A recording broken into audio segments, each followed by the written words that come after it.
বন্ধুরা, শীতের শুরুতে সর্দি কাশির জন্য মুখে স্বাদ নেই, জ্বর জ্বালায়, মুখে একদম জিভের টেস্ট নেই। এভাবে যদি আমরা সেদ্ধ করে ভর্তা করে খান, দেখবেন জিভে জল এনে দেবে আর মুখে স্বাদটাও এনে ফিরে পাবেন।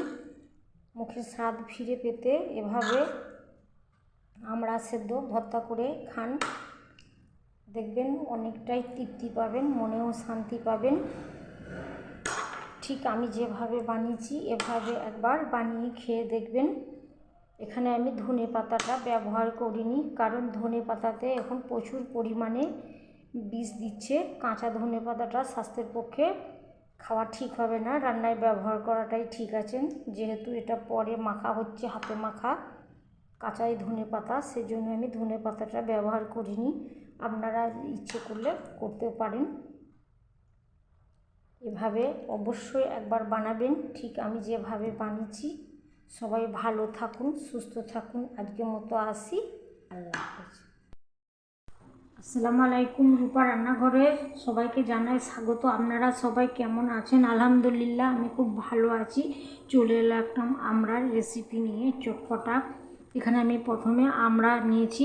আমড়াটা খুব ভালো করে ধুয়ে পরিষ্কার করে নিয়েছি জলে। হাঁড়ির মধ্যে জল দিয়েছি, জল ঠকবক করে ফুটছে। এবার ফুটন্ত জলের মধ্যে আমি আমড়াগুলো দিয়ে দিচ্ছি। প্রথমে আমি আমড়াটা একটু সেদ্ধ করে নেব।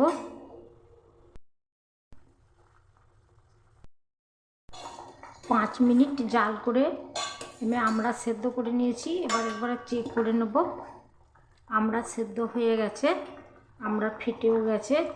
যখন আমড়া ফেটে যাবে এভাবে, তখন বুঝে নিতে হবে আমড়াটা সেদ্ধ হয়ে গেছে।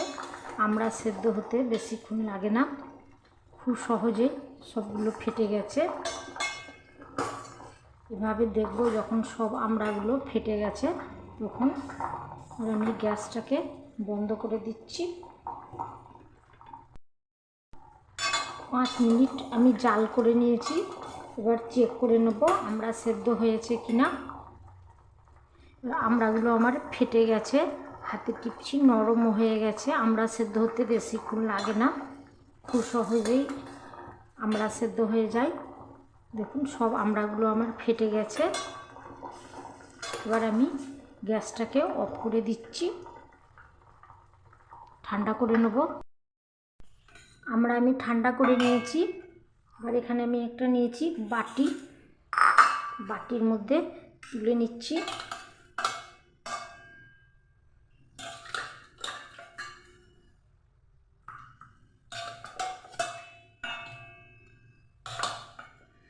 বাটির মধ্যে আমি তুলে নিচ্ছি। এর মধ্যে আমি দিয়ে দিচ্ছি আমড়া সেদ্ধ করার জল।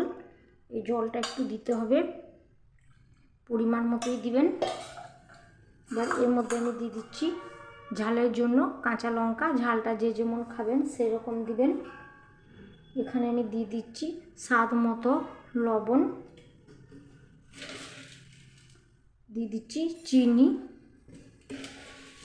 নুন চিনিটা স্বাদ মতোই দিবেন, যার যেটা পছন্দ সেভাবেই দিবেন। এবার আমি খুব ভালো করে চটকে নিচ্ছি, খুব সহজে হাতের মধ্যে দেখুন চটকানো হয়ে যাচ্ছে। লঙ্কাটাও আমি এভাবে ভেঙে নেব, এভাবে ফাটিয়ে নিচ্ছি জলের সঙ্গে।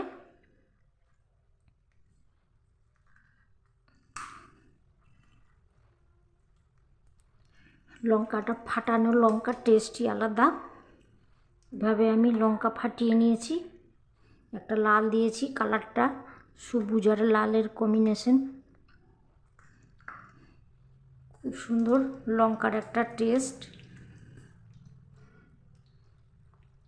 এভাবে আমি ভালো করে মেখে নিচ্ছি।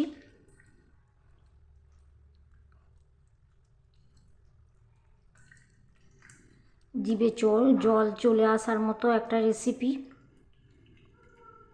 জিভে জল থেমে রাখতে পারা যাবে না এভাবে যদি আমড়া ভর্তা করেন। দেখুন বন্ধুরা, জলটা দিয়েছি বলে কত সুন্দর একটা ঘন থকথকে হয়েছে। আপনাদের যদি জলটা পছন্দ না হয় নাও দিতে পারেন, কিন্তু জলটাই দিবেন। জলটা না দিলে এই আমরা গ্রেভিটা হবে না, গ্রেভিটা তৈরি করতেই জলটা ব্যবহার করতে হবে। আমার খুব ভালো করে চটকানো হয়ে গেছে।